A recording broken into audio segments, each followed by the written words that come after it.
हरे कृष्णा, क्या सच में सिर्फ एक व्रत इंसान के वर्षों पुराने पापों को समाप्त कर सकता है?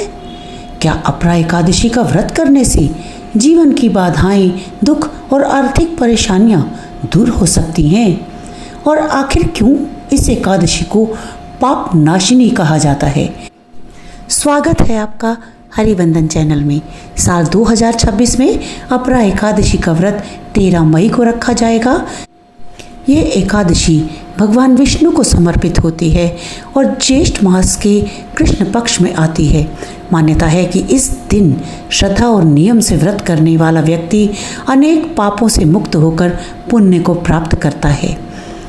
शास्त्रों में कहा गया है कि अपरा एकादशी का पुण्य हजारों तीर्थों के समान माना जाता है। जो व्यक्ति इस दिन भगवान विष्णु का स्मरण करता है, उसके जीवन की नकारात्मकता धीरे धीरे समाप्त होने लगती है।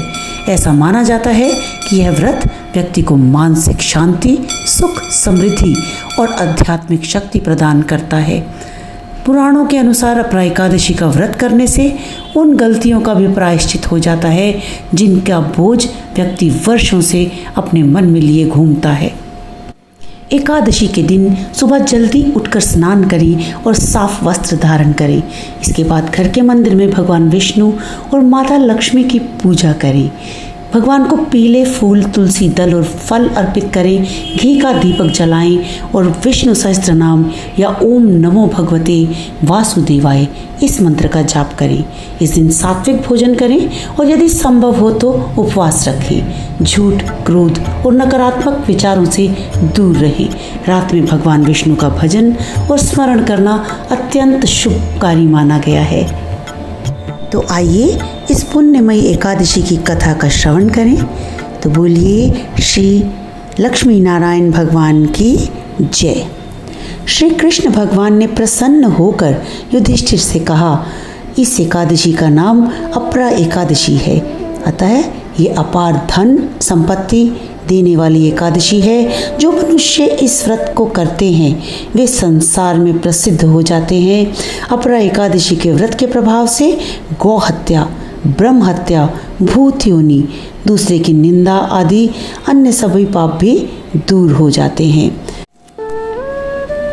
तीर्थ पुष्कर में कार्तिक पूर्णिमा को स्नान करने से अथवा गंगा तट पर पितरों को पिंड दान करने से जो पुण्य मिलता है वही अपरा एकादशी का व्रत करने से प्राप्त होता है।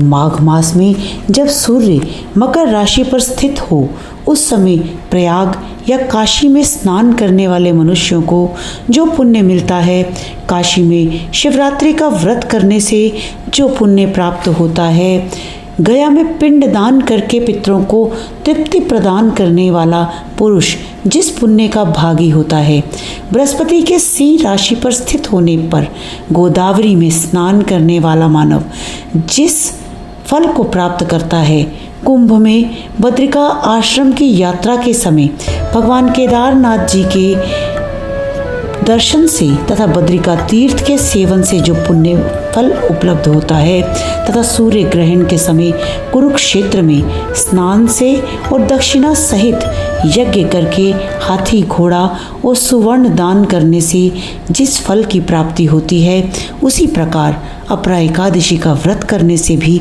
मनुष्य वैसे ही फल को प्राप्त करता है।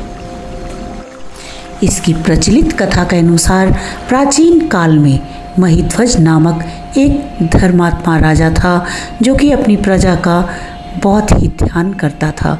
सभी को, ज़रूरतमंदों को जो भी चाहिए होता उन्हें वो देता था। जबकि उसका छोटा भाई वज्रध्वज बड़ा ही क्रूर, अधर्मी तथा अन्यायी था। वह अपने बड़े भाई से भी बड़ा द्वेष रखता था। उस पापी ने एक दिन अपने बड़े भाई की हत्या कर उसकी देह को एक जंगली पीपल के नीचे गाड़ दिया। इस अकाल मृत्यु से राजा प्रेत आत्मा के रूप में उसी पीपल पर रहने लगा और अनेकों अनेकों कष्ट पाता हुआ बहुत ही उत्पात करने लगा। एक दिन अचानक धौम्य नामक ऋषि उधर से गुजरे। उन्होंने प्रेत को देखा और अपने तपोबल से उसके अतीत को जान लिया। अपने तपोबल से प्रेत उत्पात का कारण समझा। ऋषि ने प्रसन्न होकर उस प्रेत को पीपल के पेड़ से नीचे उतारा और परलोक विद्या का उपदेश दिया। दयालु ऋषि ने राजा की प्रेत योनि से मुक्ति के लिए स्वयं ही अपरा एकादशी का व्रत किया और उसे अगति से छुड़ाने के लिए अब उस व्रत का पुण्य प्रेत को अर्पित कर दिया।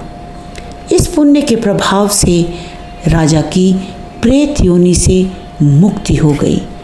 वह ऋषि को धन्यवाद देता हुआ, अनेकों अनेकों नमस्कार करता हुआ दिव्य धारण कर पुष्पक विमान में बैठकर विष्णु दूतों के साथ वैकुंठ लोक को चला गया। हे राजन, यह अपरा एकादशी की कथा मैंने लोकहित के लिए कही। इसे पढ़ने अथवा सुनने से मनुष्य सब पापों से मुक्त हो जाता है। इसी कारण कहा जाता है कि अपरा एकादशी का व्रत व्यक्ति को पापों और दुखों से मुक्ति दिलाने वाला माना गया है।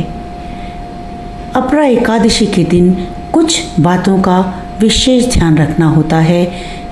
कुछ ऐसी चीज़ें हैं जो हमें ज़रूर करनी चाहिए। वो क्या है, आइए जान लेते हैं।